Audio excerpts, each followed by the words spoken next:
Well, I, for one, did not expect what happened on Sunday night between the Buccaneers and the Cowboys. I had the Bucs scoring 30 points. The defense was going to keep its pace up. They had been playing so well since the bye week. I had it like 30-13 Tampa Bay. Did not expect the 26-24 final score that we did get. Certainly did not expect the mistakes Tampa Bay made. We can start with Sterling Shepard dropping that fourth down pass, and we can think about, well, maybe if Jalen McMillan caught that touchdown pass instead of it being an interception, what if they blocked a little bit better, protected Baker Mayfield? There's a whole lot of ifs, but at the end of the day, Tampa Bay lost, and we'll talk about the implications of that later on. But this was the fourth primetime loss for Tampa Bay. 0-4 in primetime this season. Let me know in the comments which one hurt the most, because I know as football fans, we can get really hurt when our team loses. Is it the one against Atlanta on Thursday night, the one at Kansas City, the one against the Ravens, or the one we just saw on Sunday night against the Cowboys? Look, there's a whole lot of things that I can go to when thinking about this game, and a whole lot of things that we can say went wrong. I do want to start with what Tampa Bay did right, and that was fight. They continued to fight. That's been a characteristic of them all season long. In fact, it's been a characteristic of theirs since Todd Bowles became the head coach. They do not give up. They really don't. They are a team that you have to beat down to the ground until the clock hits triple zeros. They will not lay down for anybody. They do not care what the score is. Tampa Bay was down 10-0 after the first quarter. It was the first time Tampa Bay had been down by double digits since before the bye week. It was the first time they went scoreless in the first quarter since before the bye week. So that was already a start that we weren't used to for the past few weeks. But then Tampa Bay started to grind back. They made it 10-7 with a touchdown by Bucky Irving, and then the Cowboys started to re-extend their lead. But then we saw there in the final 2.5 minutes a touchdown pass from Baker Mayfield to Miller. They were able to get the football back, and that last play, great play by Baker. Baker is such a hard guy to bring down. He does not let the first defender bring him down in the backfield.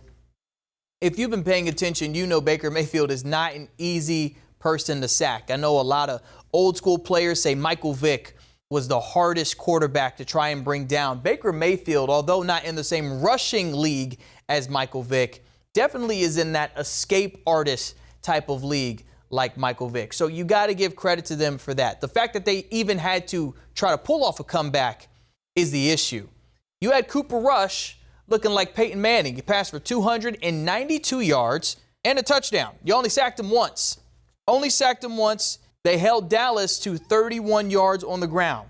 Rico Dowdle had been doing incredibly well on the ground the last 3 weeks. I think he had 100 yards in each of the last 2 games or so. It might have been 3 games, but to hold him to, we got the stats right here, 23 yards. To hold him to 23 yards on 13 carries, that's a credit to Todd Bowles' defense. It's the secondary that got lit up, though, and we're going to have to keep tabs on Kayvon Merriweather, who left the game with an injury. Offensively, Sterling Shepard left the game with a hamstring injury as well. At one point, Baker Mayfield was in the concussion protocol, was able to clear it and come back in the game, but injuries, they keep hurting this team. And, man, I really look at this game last night.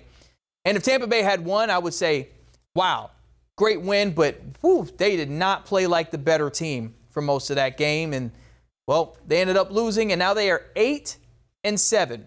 They are 8-7. Here's the issue. Tampa Bay is now in a position to have to depend on the Atlanta Falcons to lose. They are no longer in control of their own destiny. The Atlanta Falcons, who beat the Giants on Sunday, are back in first place in the NFC South. And they've had a crazy season. Kirk Cousins was doing well, and then he wasn't.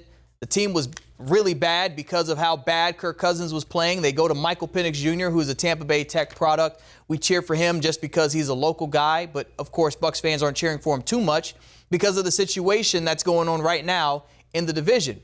The Falcons are back in first place. If the Falcons beat the Commanders this Sunday night, if they're able to go up there to Landover and beat the Commanders, and the Bucs somehow lose to Carolina, who is a much improved team, They beat Arizona. They knocked the Cardinals out of the playoff picture on Sunday, beating them in overtime. If Carolina beats Tampa Bay and the Falcons beat the Commanders, the NFC South is over. The Falcons win it. It's over. Just that quickly. All because of this loss to the Cowboys. If the Falcons win on Sunday night and the Bucs lose to Carolina, the NFC South is over. The Falcons win it, and they will be hosting a playoff game after benching their $180 million quarterback. That's the kind of season we've had this year in the NFC South. And the NFC South has had some crazy seasons, but this is out of this world weird. Out of this world weird. So where do you go from here if you're Tampa Bay? Well, first of all, handle your own business. Okay, you got to deal with Carolina. You got to beat Carolina. They're a much improved team. Remember that game had to go to overtime the first time they met. So you got to treat that team with respect. They're a professional team. Dave Canales has familiarity with you. You know him a little bit. You got to take that game seriously, and then you got to become the biggest Commanders fans ever. You got to cheer for the Commanders to beat the Falcons going into Week 18, where then Carolina will be playing Atlanta and Tampa Bay will be playing New Orleans. New Orleans has nothing to play for. They've already been eliminated from playoff contention, so I have no idea what their motivation is going to be like, except for the fact that, oh yeah, I remember now, the Bucs scored 50 points on them back in New Orleans. So they might be looking for a little lick back when they come here to Tampa Bay. So first things first, handle Carolina. Just beat Carolina and hope that the Falcons lose. And then maybe you have a chance to win the NFC South again. But, man, the playoff chances took a huge, huge plummet after losing to the Cowboys, a team that Tampa Bay should have beaten. The Cowboys had every reason in the world to lose this game. They were 1-6. 1-6 in their own building this year. They were not good. The only win was against the lowly Giants. The Giants are about to have the first overall pick in the NFL draft. They're the worst team in the league. That was their only win at home. The only one. And in prime time, they handled the Bucs. Handled them, even though the Bucs gave it a fight, like I said in the beginning. So, again, in the comments, let me know which primetime loss hurt the most. Was it the one against the Falcons? That's my vote, actually, because the Bucs really should have won that game. After the Levante David interception, the Bucs should have won that game. And then you got the fumble and having to give the ball back to Atlanta. Younghoe Koo, who, by the way, is on IR, so he's like not even on the Falcons anymore. So you've got a kicker who's not kicking for the Falcons and a quarterback who's not the quarterback for the Falcons. Those two were the reasons why Tampa Bay lost that game on Thursday night. That's my vote. So did that loss hurt you the most in prime time? Was it the one in overtime against the Chiefs?